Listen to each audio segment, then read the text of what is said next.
Assalamualaikum warahmatullahi wabarakatuh.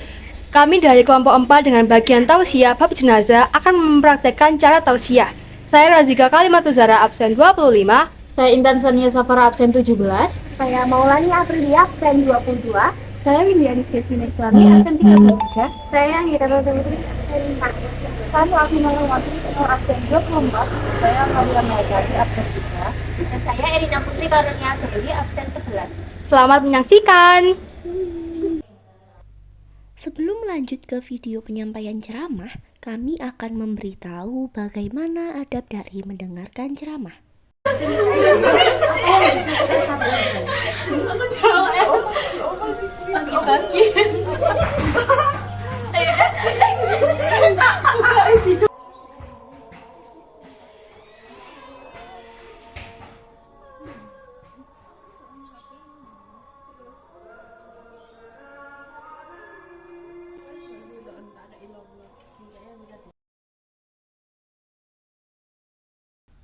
Nah, itulah contoh yang tidak boleh ditiru pada saat kita mendengarkan ceramah.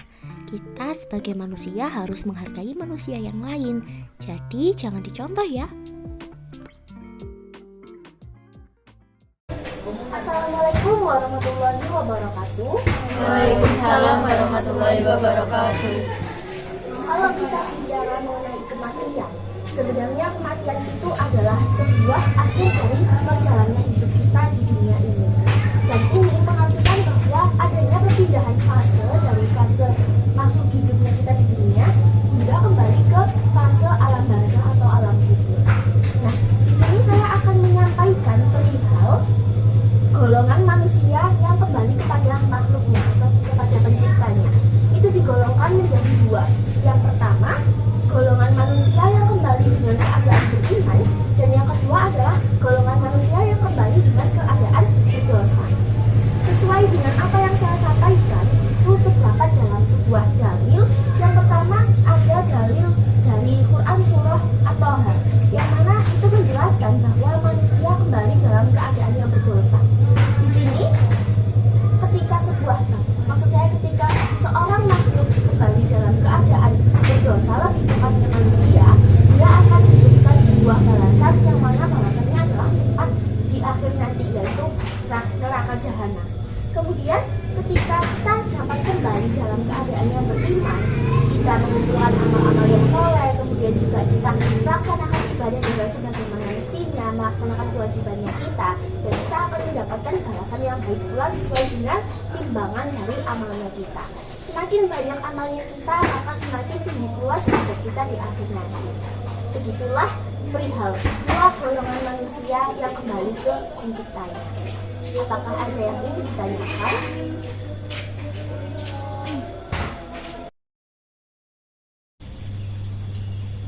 Itu kan tadi disebutkan kalau misalnya orang yang beriman meninggalnya itu dapat masuk surga. Itu apakah ada dalilnya? Sebagaimana yang telah saya ucapkan tadi, jadi kan ada dua golongan manusia. Untuk golongan yang berdosa itu ada dalilnya dalam Quran surah Taha ayat 74. Nah, kalau misalkan yang ditanyakan oleh Intan itu orang yang beriman itu dapat imbalan surga nanti di akhirat, itu ada dalam Quran surah Taha juga ayat 75.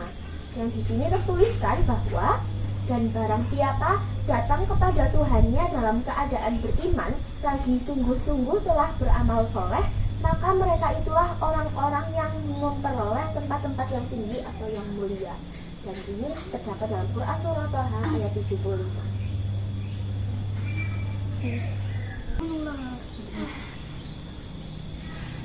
Sebenarnya orang yang berdosa itu apa masih bisa masuk surga?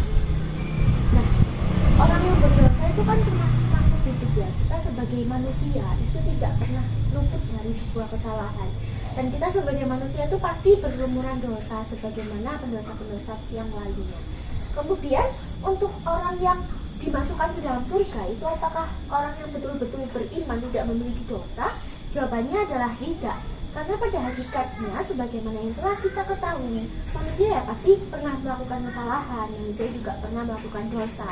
Oleh karena itu, ketika siapapun nanti yang akan dimasukkan ke dalam surga itu bahasanya kita itu harus disucikan terlebih dahulu, dihilangkan dosa-dosanya, dimasukkan dulu ke dalam neraka.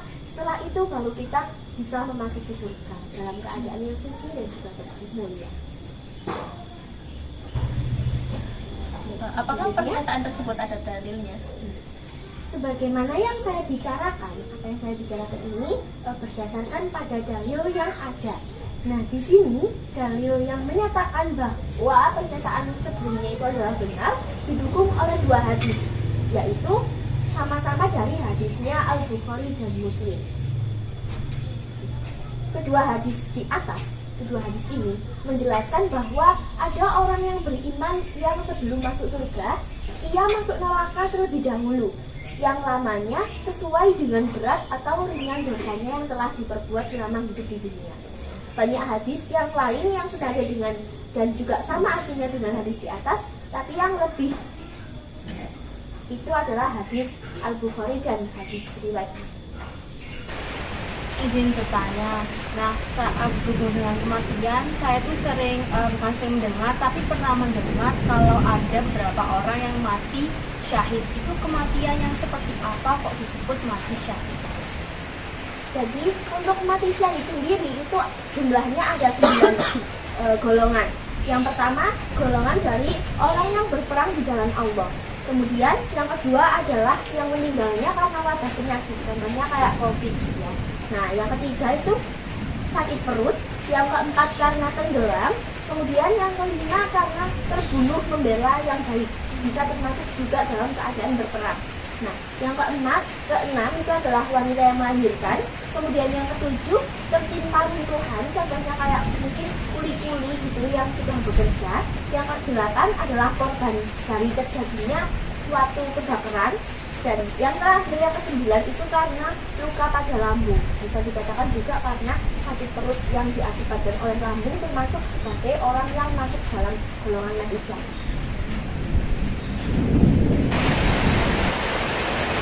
Bertanya, sebenarnya orang yang dikatakan mati itu apa ya? Bagaimana bisa dikatakan sebenarnya mati dalam keadaan khotimah itu adalah sebenarnya meninggalnya seseorang itu menemui ajalnya dalam keadaan yang baik atau dalam keadaan diridai oleh Allah. Adapun ciri-ciri dari orang yang meninggal dalam keadaan khotimah itu yang pertama adalah ketika dia meninggal dengan mengucap 2 kalimat syahadat. Kemudian yang kedua adalah ketika dahinya berkeringat saat wafat. Dan hal ini didukung dalam kitabnya Imam Qurtubi, yaitu dalam kitab At-Tadhkirah. Yang ketiga itu meninggalnya pada malam Jumat atau hari Kamis malam. Yang keempat, pada saat meninggal yaitu meninggalnya dalam keadaan jihad di jalannya Allah atau biasa yang kita sebut dengan syahid. Yang kelima itu adalah meninggal saat melahirkan, dan yang keenam adalah wafat saat membela diri ketika dirampok.